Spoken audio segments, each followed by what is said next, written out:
Welcome to Mindflow Radio. So buckle your seatbelts and get ready to take a trip towards reality. Booyah!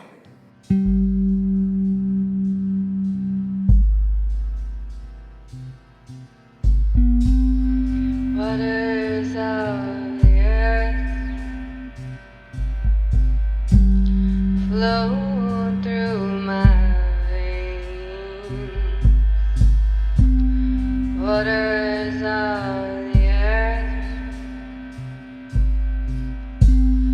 flow through my veins. Waters of the earth flow through my veins. Waters of the earth flow through my veins.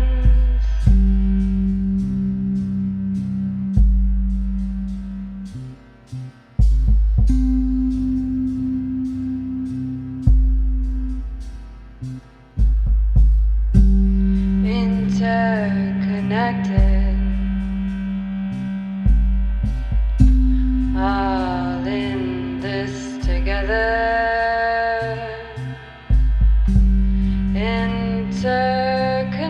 Interconnected, all in this together. Interconnected, all in this together.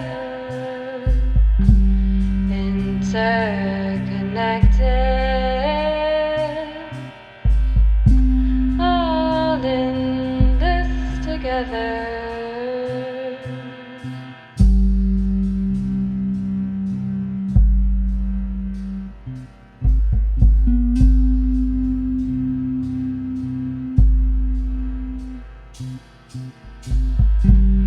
I am a part of you, and you are a part of me. I am a part of you, and you are a part of me. I am a part of you, and you are a part of me. I am a part of you, and you are a part of me.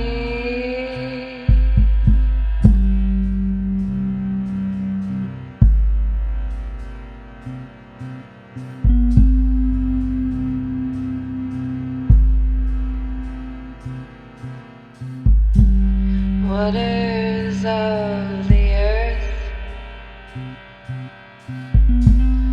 flow through my veins.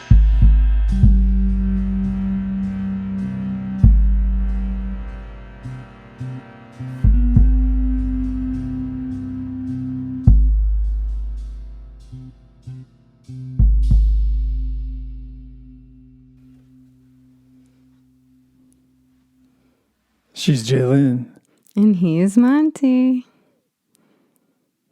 and here we are in the infinite present moment. Yeah.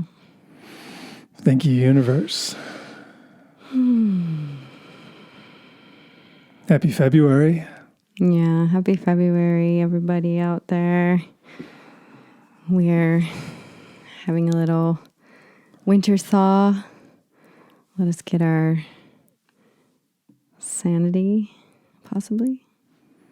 So hopefully that thaw is applying to our minds as well, kind of thawing out the unproductive habits Yeah.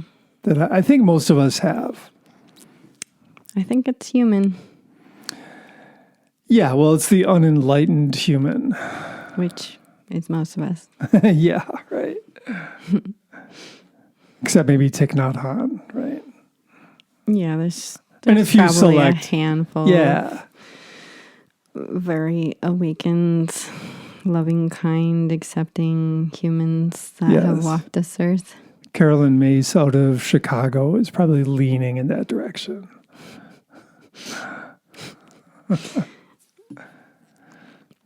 But here we are. And yeah, I was thinking we could talk about the idea of, well, this is a mind hack that helps us to find the present moment and to clear our minds and to just essentially live more effective and happier lives.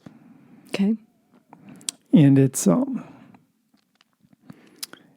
simpler than it is, and there's more to it than meets the eye. But this mind hack is simply being able to find acceptance in our minds of the moment, primarily. It's one thing I've noticed is that a lot of people in our culture, we have the tendency to not accept things, right? That's unacceptable. That's unacceptable behavior. Those words are unacceptable. Yeah.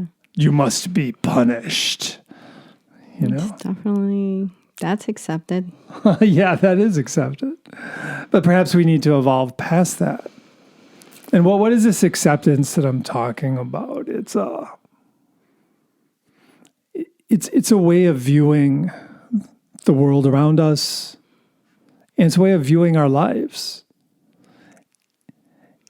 It's a technique that I use in conjunction with, for me, I believe, maybe this is just true for me, but I do believe that I perfectly get, like the energy I put out into the world comes reflecting back at me.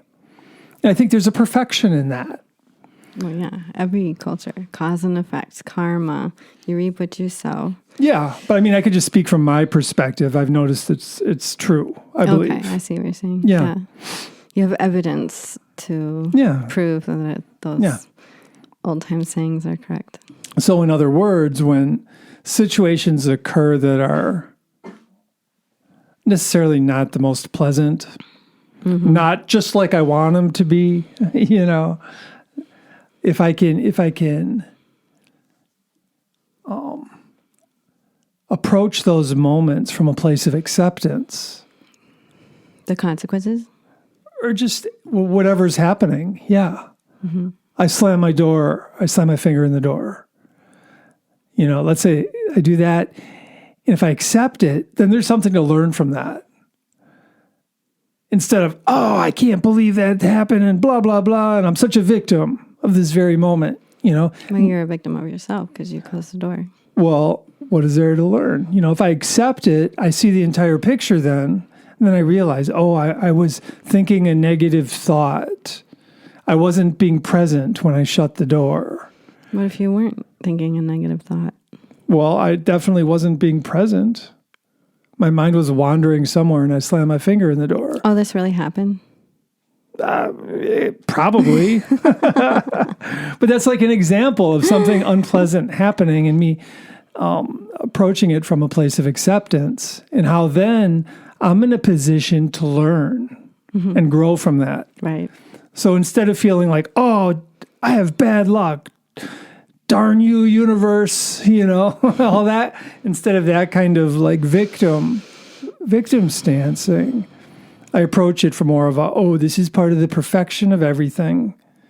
And I'm able to live and learn from it. And I'm not suggesting, by the way, that if we're in a position where we are being victimized, that we just accept it and go along with it. That's not the idea.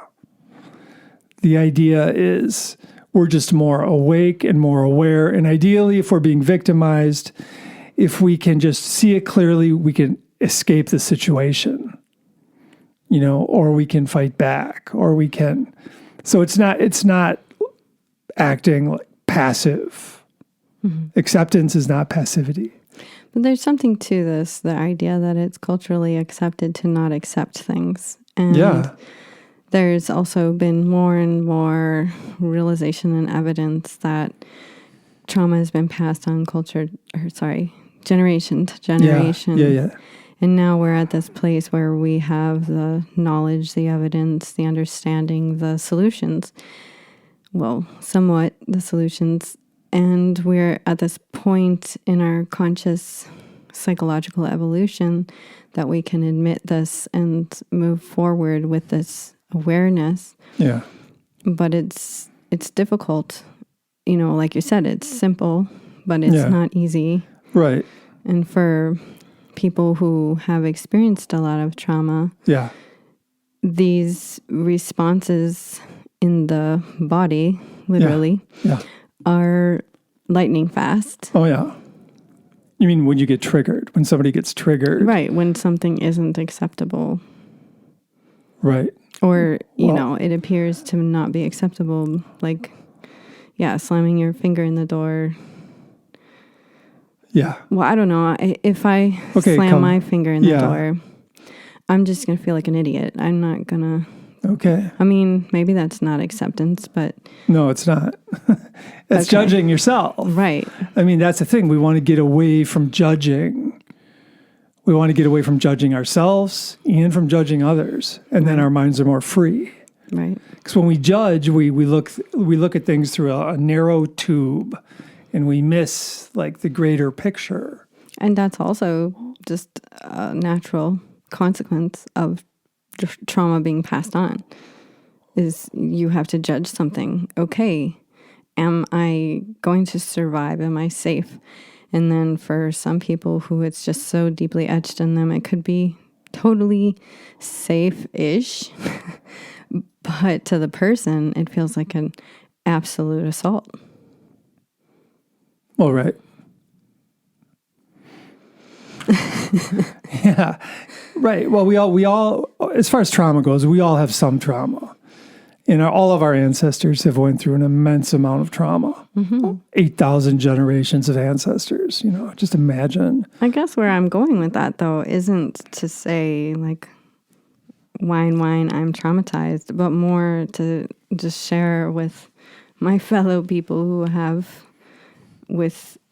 stood many inner wounds, that these things are very difficult concepts when you think about it in terms of experiencing trauma and attempting to accept things. It's a very difficult but valiant path to walk on. Yeah, I think it is. Well, and like I said, it's not a passive perspective. It's if somebody's attacking me, the idea is I just don't accept it and let it happen. I accept it and fight back effectively rather than freaking out. Why is this happening? You know, I stay balanced and I address it. I mean, that's like as effectively as possible. Yeah, as effectively as possible. So, like you train in these Tai Chi, Qigong, Kung Fu. Yeah. You know, you train in these martial arts / inner martial arts so that when and if you are ever in a situation where you need to use those skills, that they're actually deeply within you. And if you can trust yourself, trust yourself, then possibly you make all the right moves and get away scot-free. Yeah, absolutely. I mean, and this whole idea of martial arts, I mean, the way to apply it day in and day out is just MMA, mental martial arts. Because we have these most of us have unproductive thinking patterns that just keep reappearing in our minds. Right. Over and over and over. But if we learn how to counter those effectively, then they end up going away. We end up rewiring our brain, you see. Yeah. And as we rewire our brain, it's like consciously, physically evolving the structure of our brain. Right. And we were just out walking in the sunshine, and I was getting counsel because I'm really going through things mental major Bhagavad Gita battle going on. And Indeed. you said to me that every time that I make the right choice or bring myself back from the inner turmoil, then I'm, working with those neural pathways. And Yeah. in some ways that feels like defeat, because it's like, oh, I just got to keep doing this over and over. Yeah, but it'll become procedural memory eventually. Eventually. Yeah, well, that's it. So it's not defeat. It's like moving in the right direction. So it takes ultimate patience, in other words. I don't know about ultimate, but it takes patience. Yeah, it takes a resolve. Yeah. I mean, but the thing is, anything worthwhile in life, it takes effort. And this is just another aspect of life. How do I want to feel? Do I want to reach my destiny as a human being? I mean, the highest. Do I want to move towards enlightenment or not? Or not? Or do I want to go the other direction? What kind of karma do I want to create in this life? All that. Yeah. It takes resolve. Yeah. Man, life's not easy. Life is full of challenges. Yeah. I don't care who you are. Yeah. Or how much money you have, or et cetera, et cetera. Life is full of challenges. And one of the deciding factors on our overall success, and I'm not talking about money, but one of the deciding factors on our overall success is how do we deal with these challenges?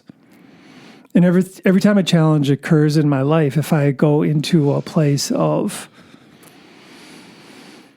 I don't know, learned helplessness, fear, victim stancing, anger, if I go into one of those places, or guilt, then... All or nothing thinking. What was that? All or nothing thinking. Well, all or nothing thinking just feeds it. Catastrophizing. Yeah, that's right. So if I go into those places, not dealing with it as effectively as possible. But if I can deal with a challenge from an open-minded, balanced, courageous place, then at least I have a chance. I have a chance at overcoming whatever is coming my way. And, gamify it, man. It's like if you just want to level up. Totally. You want to rewire that brain, level up, and guess what? Then a whole new series of challenges will come your direction. So there's that, but that it's just like knowing that effectively dealing with challenges can psychologically be vastly empowering, because that's what we're talking about here. Instead of challenges occurring and just letting those challenges just make us feel helpless or make us feel like a victim, that's a psychologically disempowering perspective. But if we can face challenges from a place of resolve and courage and just mindfully deal with things, then we're vastly more empowered psychologically. And the more empowered we are psychologically, the less anxiety we have, the less depression we have, the less anger we have, the less fear we have. And I'm saying less. It's not like we're totally going to overcome all those things, but we can at least keep them in balance in our minds. Or be aware of them and be able to make choices accordingly. Yeah, and not get stuck in them. I mean, there's going to be situations where any of us becomes angry. Well, I can speak for myself where I become angry. I'm going to get angry. I know I'm going to get angry. But then I believe I have the skill to get out of that fairly quickly. Yeah, you're good at it. So I don't get stuck in that place of anger, because I realize, I know that if I stay angry, guess what? I'm going to say and do things that I don't necessarily mean. Right. And I'm going to cause damage in my life. I'm going to hurt my own karma, and I'm going to hurt those people around me. So when I do get angry, I try and just get over it. I go into the breath regulation. I go into gratitude. I go into acceptance. That's that acceptance piece. Like, oh, this situation perhaps is occurring for a reason. Perhaps the situation is happening so I can grow. Perhaps the situation is an opportunity for me to grow and level up. So what I think is really funny is because I do the exact same thing, Yeah. but then don't listen to any of it. So it's like you're able to, go into this contemplation and make a choice that you re-regulate and get your heart rate under control and all that. And whereas I hear the higher voice and then I just completely dysregulate. Yeah. So, well, I mean, we got to look at like the mantras that are running through our minds when we dysregulate, because we can encourage ourselves to be dysregulated and to stay dysregulated if we go into that place of like blame, shame, judgment. If I get angry and then I'm like judging, I judge you and I judge you and I judge you and I can stay angry for the rest of my life. And most, not most, but there is a fair amount of people that really actually do remain angry for their whole life. Oh yeah. But I do want to say that I know this isn't very likable theory, but Dr. Joe says that we're addicted to these things. We're addicted to the chemical reactions that happen in our brain. And I talk about having evidence in your life. I have witnessed my brain do this. Yeah. It's like poke a situation just so I can have my hit of adrenaline. Yeah. And to be able to stop that is really hard. I've had 39 years of learning how to be freaked out. Yeah, right. Now I'm like trying to notice when my brain goes, hey, I haven't had a hit of adrenaline yet. Yeah. I think he said something mean. Yeah. And then I'll have those positive things like, I don't have to do this. I don't have to go there. And my brain's like, no, you do. You need that hit. And I'll just be like, I'll do it. And I know it's not a super popular idea to think that we're addicted to these reactions that we have. But in the end, that is why they're so difficult to change. Well, right. They're deeply ingrained habits. Yeah. That's the thing. And habitually, we have these mantras. We each have our own little individual mantras in our minds.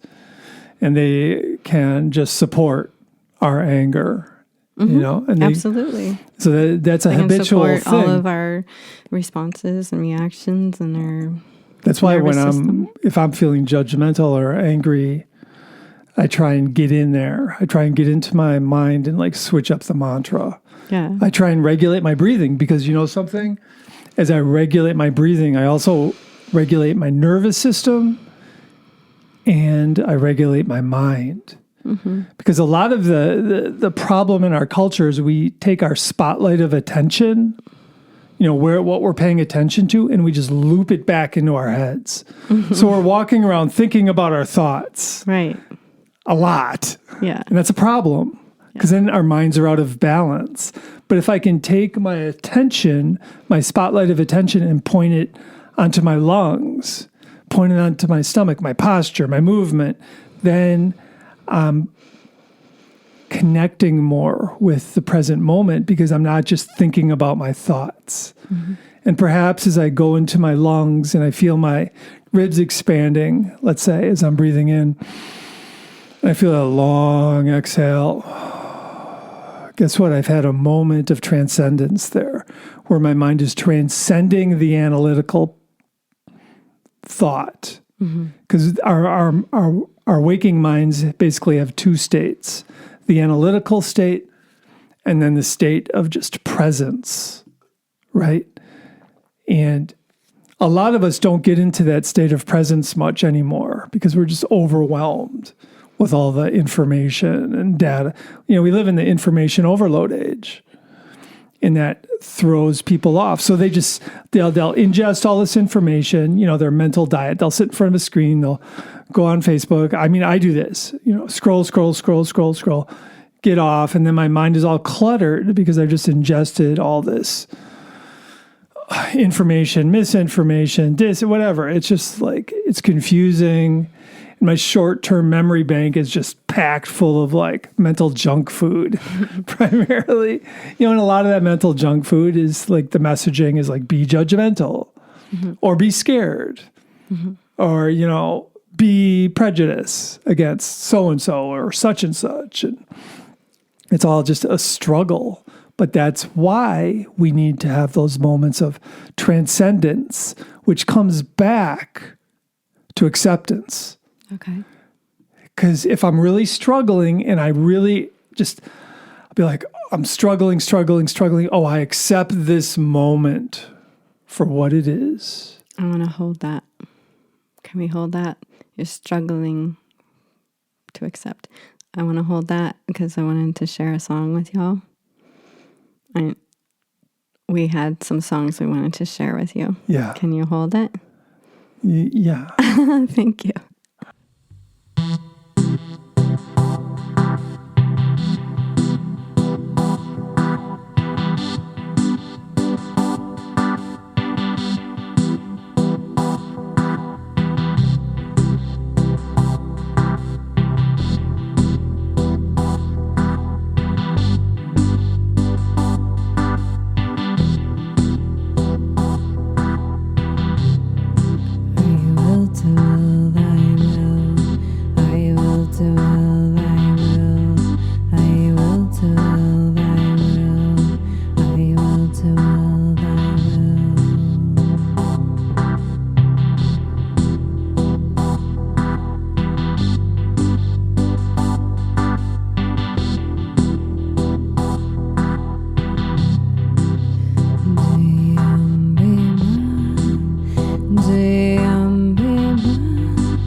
Go through the dark night, awaken wisdom.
Swatima Jai Ma Lakshmi Ma.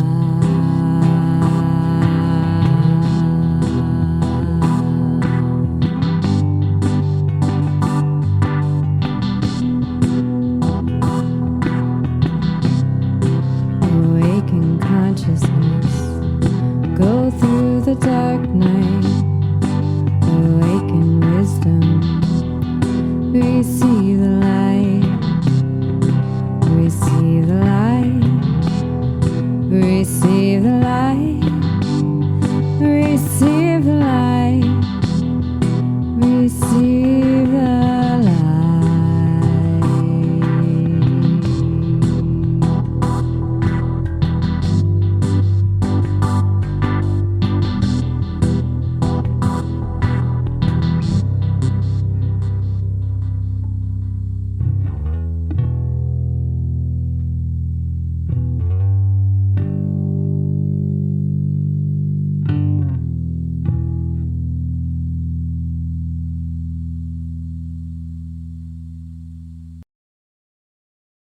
All right.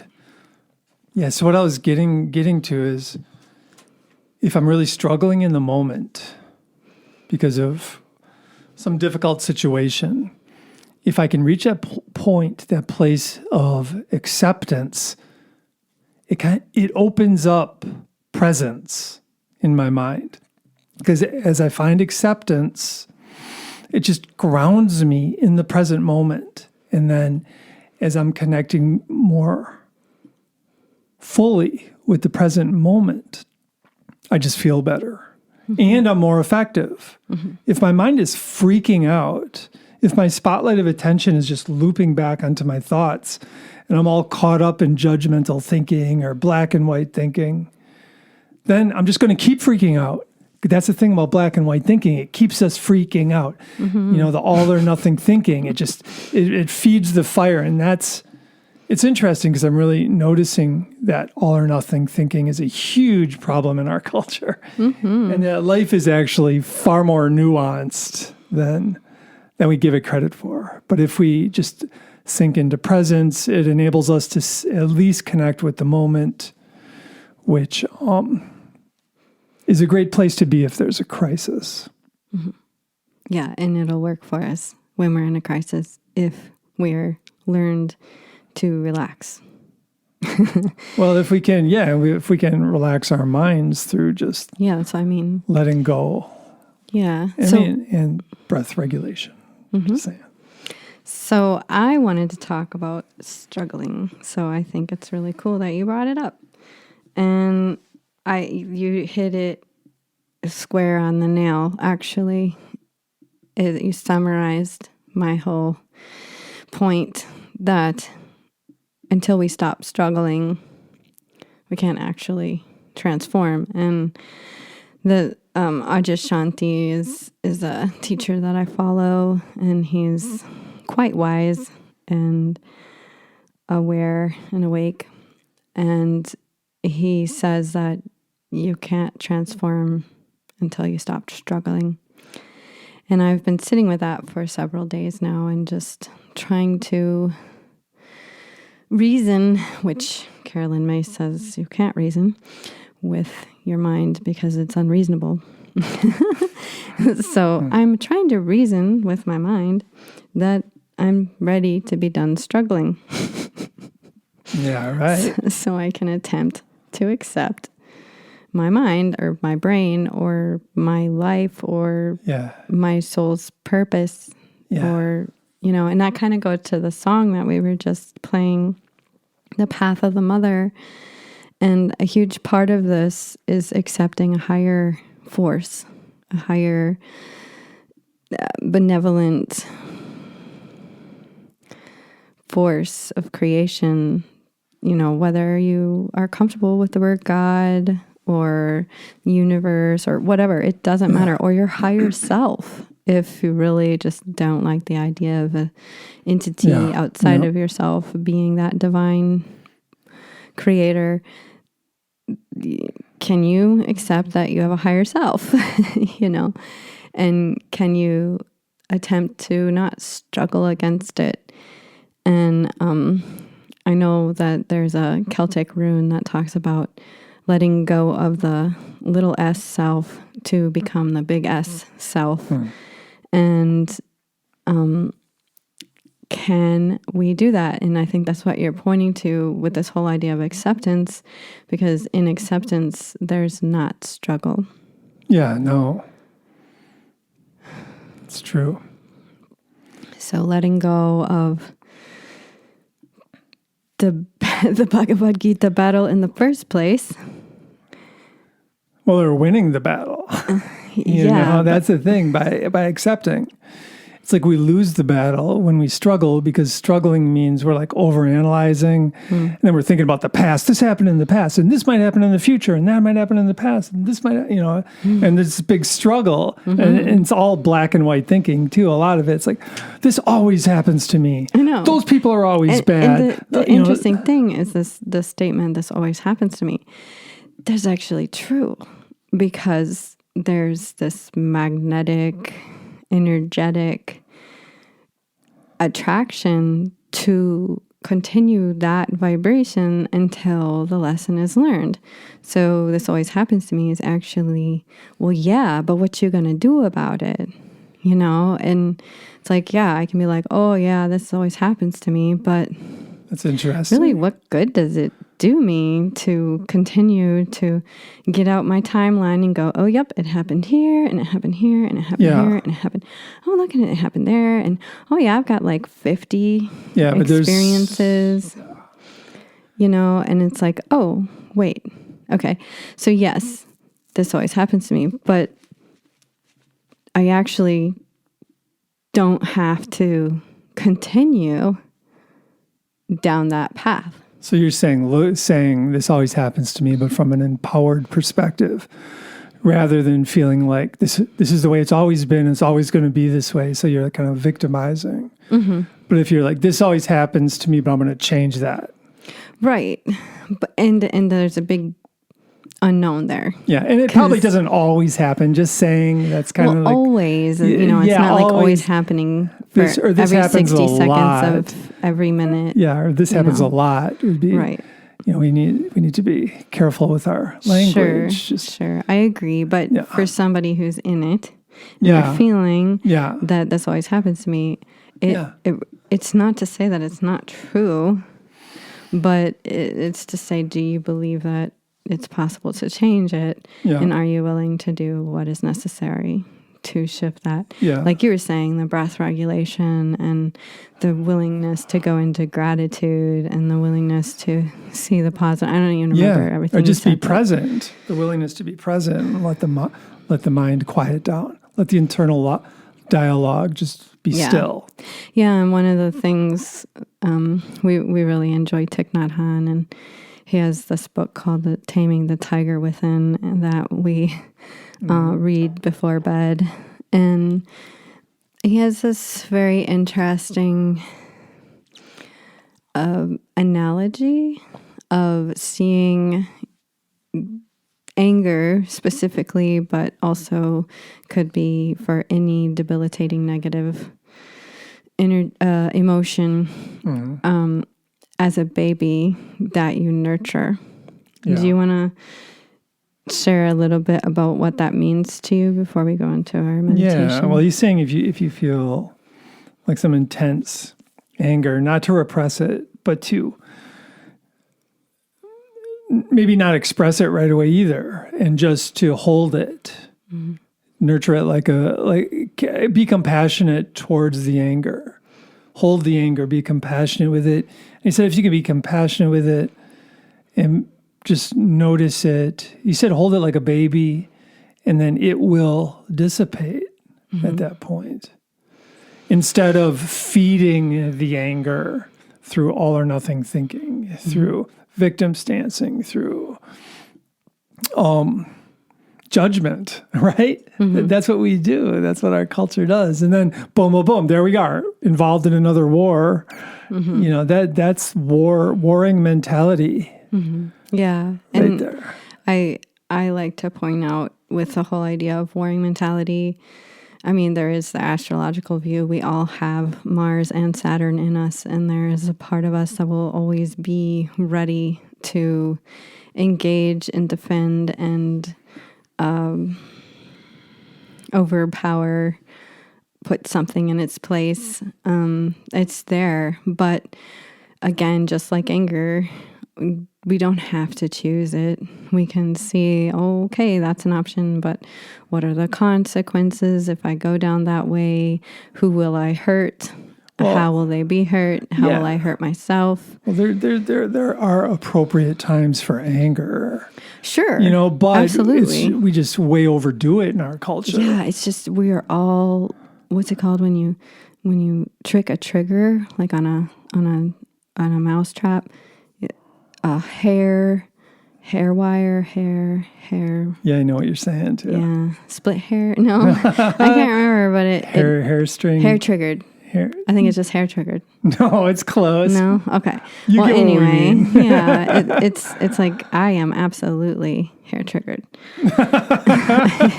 I know it's funny to the outside world, but especially the way you're saying it. Oh, sure. I don't know what I'm trying to say. But. Yeah, we're taught to be that way. I mean, that's the vibe. If you're not angry, you're not paying attention. Right. It's like that's been a saying ever since I've been a kid. I've been like, what? Are you sure about that? Yeah, you always questioned.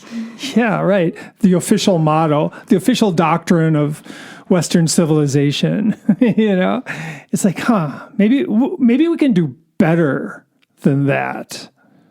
Maybe we can look into things a bit more deeply and understand that we're all flawed beings. Right, and the interconnectedness of it all. And we're all interconnected. We're here. I mean, all the teachers I'm following talk about how we are here to experience separation. Because when we're not here, we're not separate. We're just all literally interconnected, not by the definition of where our skin ends and where the air comes in the through. Spirit world. And like the drop of water in an ocean, and I do yearn for that. Well, it'll come to you soon. Just like all of us, because 100 years goes by quickly. Yeah, thank goodness. So, and that's important to realize. We take ourselves way too seriously. We're arrogant beings. Yeah. Well, I mean, it's not meant to be arrogant in a snooty, snobby way, but it's just arrogant in the sense of really being human has been a very difficult, separating, divisive experience that we signed up for, you know, and we're these spiritual beings that go, oh yeah, that looks super fun. Yeah, I'll learn all those lessons and it'll all work out. And I'm ready. Yeah, and it does, eventually. Yeah, it does because the time is short, so it doesn't matter. So and I mean, letting go of the way that we transpose the past of that experiencing of separation. If we could all come to a consensus as humans walking on this earth that we came here to experience being in separate bodies and being in separate experiences, and then our energies are all interconnected, and we're way more psychic and way more emotionally intelligent than we even know. Yeah. And we can feel somebody angry in the room. We can feel somebody sick in the room. We can, we have this ability to connect with each other without words. And if we can stop lacing our past or transposing our past onto the present so we can be more present and, clean our goggles off from the fog of the pain that we've been through to realize that we are separate beings. And like you're saying, gamify it like, okay, we're separate beings. We're here having a separate experience and we interconnect and we all know what love and hate and anger and sadness and joy feels like. So we have more in common than we don't, really. Yeah, we're really, far less separate than we realize, probably. You know, but Well, yeah, but we appear separate. well, I tell you what, individually we're separate from even the moment because we're so lost in Right. our thoughts. Yeah. And if we just got a bit more connected to the moment, we would just feel better. And that's our choice. Yeah, we it's our- have that ability Yeah. to go, oh, wait a minute. This moment is okay. Yes. This moment is okay. Yes. I'm sitting in this room. I am doing this activity. Yeah, it's okay. And I don't have to think about that time that one person did that one thing to me. Right. I don't have to, Yeah, right. you know? Taking So- taking some control over what's going on in our internal dialogue is a big deal. Mm-hmm. We want to be that effective director. Mm-hmm. So here's a little meditation for you to enjoy, and we will share some more mindful living thoughts in a moment.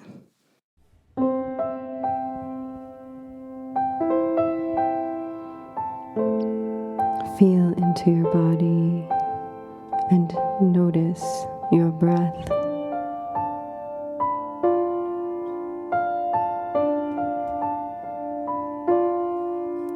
Bring your awareness to the heart center, the center of your chest.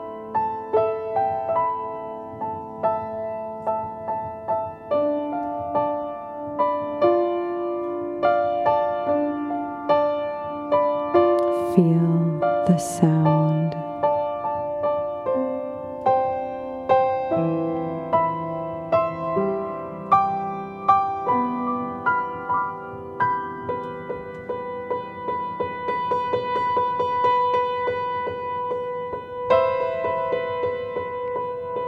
Remembering a time of confusion, feeling into that moment.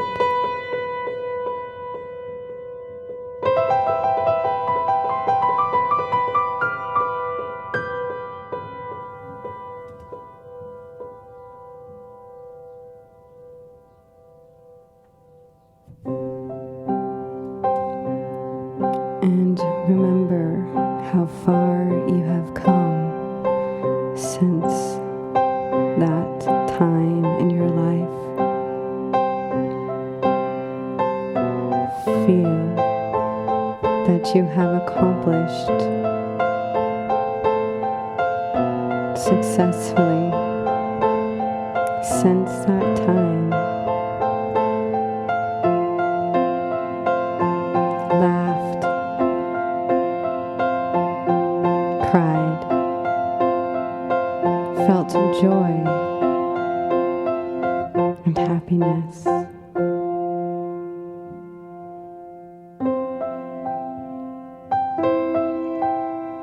And sometimes there may be some fear that that time will come again. But remembering that you are here now and it's okay. Hold your heart. Let your heart know that you are there. You're wiser, stronger, more mature, and resilient.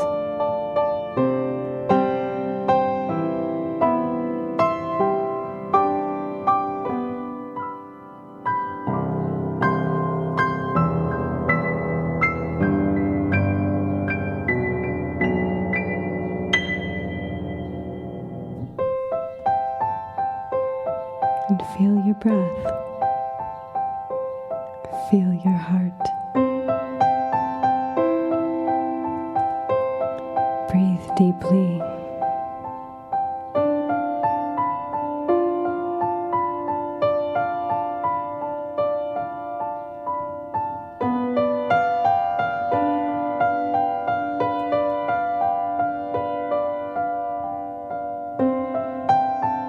Feel as if you are acknowledging, patting yourself on the back, breathing deeply, feeling the gratitude of being here in this present moment, not in the past.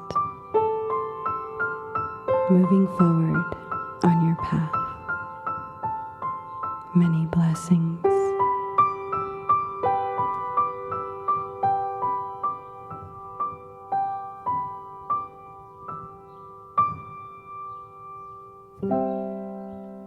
So I hope you enjoyed that meditation. I do want to touch on 2 points that I made in the meditation.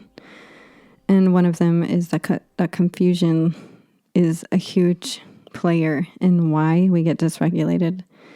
And we feel the need to know and feel the need to understand, and we get confused by the evidence we're presented with and go into old responses. But every day is a new day. And it doesn't have to be like the day before. So we can have, like Monte was saying, this time where we can make a different choice. We can say, oh, look at me. I'm confused. I know what I've done in the past when I'm confused. I'm going to pause and take some deep breaths, maybe go for a walk and try to calm down. And before I approach this situation like I would have on a different day, but today's a new day and I'm going to do things a new way. So that's what I wanted to say. And I know it's super hard. So if you're out there and you're like, I've done all these things and it's very difficult, you are so right. It really is difficult. But it's also really difficult to not try, because it's just suffering and pain and sadness and anger. But if we try, then we might get a different result. So I'm trying to get a different result. So I'm trying to do different things. So I just wanted to send y'all love. We're in the midst of wrapping it up, and on to Monte and his final thoughts. Thank you, Jillian. Yeah, I'd just like to say, as far as acceptance goes, through acceptance, and letting go of arrogance, part of it is letting go of the arrogance that we need to know everything or that we can know everything. I mean, we have to just accept that our intellect is limited. I mean, we're powerful intellectual beings, but it is limited. If we accept that, find humility, and then focus whatever kind of bandwidth we have on creating solutions. You see, that's what this turns into. If I accept reality, if I accept the moment, then I want to make a better moment in the future. I'm going to focus on solutions. So instead of fighting against what I would consider to be unproductive, I pour my energy into creating a new culture. Right. Instead of fighting the old culture, anger, struggle. throwing a brick through the police, whatever. I mean, instead of that, struggle, I shine my attention on, this is the world I want to create, and this is how I'm going to create it. It's not going to be through throwing a temper tantrum. Necessarily. We don't have to be toddlers. Or it's not. I don't have to hurt anybody. Necessarily. I don't have to wipe out a whole series of people, whatever. I mean, so just like focusing our spotlights of attention on presence, on acceptance, and then moving forward gracefully on how can I improve this world? And then boom, we keep working on that. And while we're doing that, guess what? We're rewiring our brains. We're growing the frontal lobe of our brain. We're physically evolving our brains collectively. And then we feel better. And then we actually accomplish stuff. Do you want to accomplish things? Or do we want to stay stuck in the same paradigm? I'm all about evolution, and as a side note, I believe the more we move towards evolving ourselves, the more the universe supports us, the more we hook in to the power of the universe. So we become more powerful as we find more acceptance. Absolutely. All right, friends. Much love to you out there on your epic journeys of the mind. May this month bring you peace, inner peace, so that you can be a vote for peace in this world, this galactic universe that we find ourselves in. Yes, at least moments of peace. Yeah. Yeah. Even the intention is a start. So much love to you, and we'll talk with you next month. Be well.